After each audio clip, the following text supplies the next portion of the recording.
Hi, my name is Heather Zimmerman and welcome to my first instructional video for Terry Rowland's EFLH 316 class.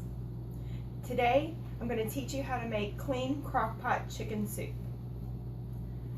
The term clean comes from all the ingredients are fresh and whole and there's nothing processed within the soup, so that's where the term clean comes from. Ingredients can be added or removed from the soup. What you're going to see be put in today can be added or removed depending on your taste and your likes.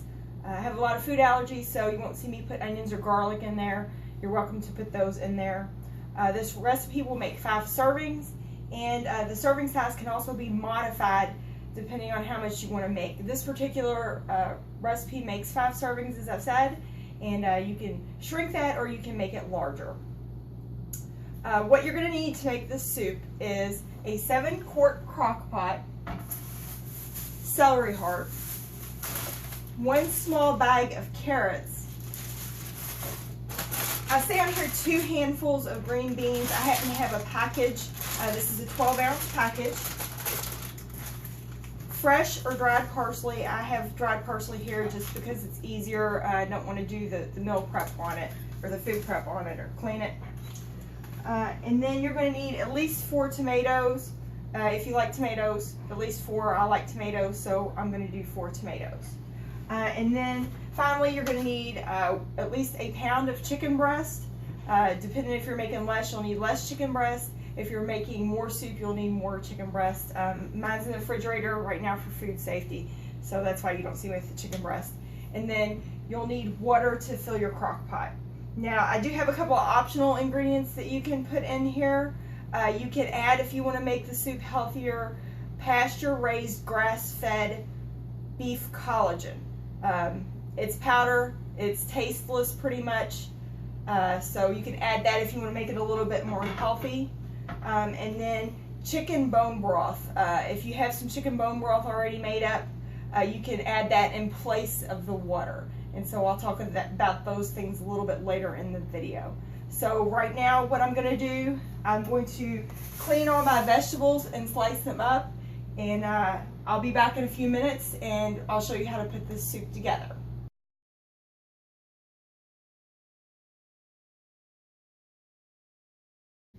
Okay, I'm back. I skipped ahead a bit to save you guys some viewing time, and I cleaned and diced up all the vegetables. For the carrots, I just peeled them and diced them up. For the tomatoes, I peeled them and diced them up. You're welcome to not peel the tomatoes and dice them up. I've done that before. The skins tend to peel off of the tomatoes during cooking, and to me it's kind of gross, but if you like that kind of thing, you're welcome to do it. The celery I just cleaned and diced up, as well as the green beans. I just cleaned those and diced those up. I've cut up my chicken breasts, kind of sliced it where it's in a little bit smaller chunks because they're gigantic pieces of chicken. So what I'm going to do for you all right now is just assemble the soup so you guys can see it. I have each of the vegetables in bowls so you can kind of get an idea of how much of what is going in. I'm going to go ahead and put this together for you. So here's the crock pot. I'm first going to add the carrots. I have the multicolored carrots. That was the only kind of carrots they had, but there's no like special reason for that. You can just grab regular carrots or multicolored carrots, whichever you like, but this is them going in. And there's no particular order to this either. You can just add it as you want. This is the celery. Just going to add it. Just kind of make sure it's all even inside there. Next is the green beans. As you can see, they're diced and cleaned, and this is how much of the green beans there are. I want to make sure those are good even. Now I do like to go ahead and add the parsley. I don't have a specific measurement for the parsley. It's just kind of how much parsley you want. Like I said before, you can use fresh. Obviously clean it, slice it up. It has stems in it, the fresh does. This probably has stems too, but it's dried out, so I don't notice it. But I just sprinkle it across the top of the soup. Not, like I said, not a set amount, just to taste. And then here are the tomatoes peeled and sliced up, so I'm just going to go ahead and add those. So this is what it looks like, fully mixed, or not mixed, but filled up. Hopefully you guys can see that. makes quite a lot. I'm gonna go ahead and put my chicken in, so bear with me. Like I said, here's the chicken. It made quite a bit. I sliced it a little bit thin as I could kind of get it. I had to trim it a bit. All I do with these chicken breasts is just lay them on top of the soup, and I'll show you guys in a minute. You guys can watch me just lay it on top. Basically, I just cover the soup, cover the top of the crock pot with that. Okay, here's what my crock pot looks like. Hopefully you guys can see that pretty well. It's pretty full, up to about 1 inch of the crock pot, which if you're making a smaller portion of this, you would probably want to use a smaller crock pot. Whatever vegetables you choose, just kind of fill that crock pot up to the same height of fullness, or you could do it a little bit less, but this is what it looks like. And at this point is where you'll add water. So I'm going to add water. Okay, I've finished filling my crock pot with water, and I filled it to within 1 inch of the top. I know you guys can't see it, and I can't really tilt it that well without spilling it, but I filled it to within 1 inch of the top. At this point, if I was adding the grass-fed beef collagen, I would go ahead and add that now. For this amount, I would probably want to add at least 2 servings.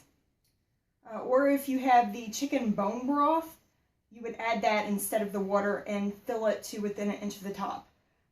The tomatoes will make juice, so that's why you don't want to overfill this, because it will run out of the crock pot as it cooks. So you just want to do that. So now we're going to take our crock pot sleeve here, put it into the crock pot sleeve, add the lid, turn it to high, and cook it for 8 hours or until your vegetables are tender. For this crock pot here, I know people, it's kind of like ovens, they vary on speed. I know mine takes about 8 hours to cook, so you'll have to check the tenderness of your vegetables, and I'll see you in 8 hours.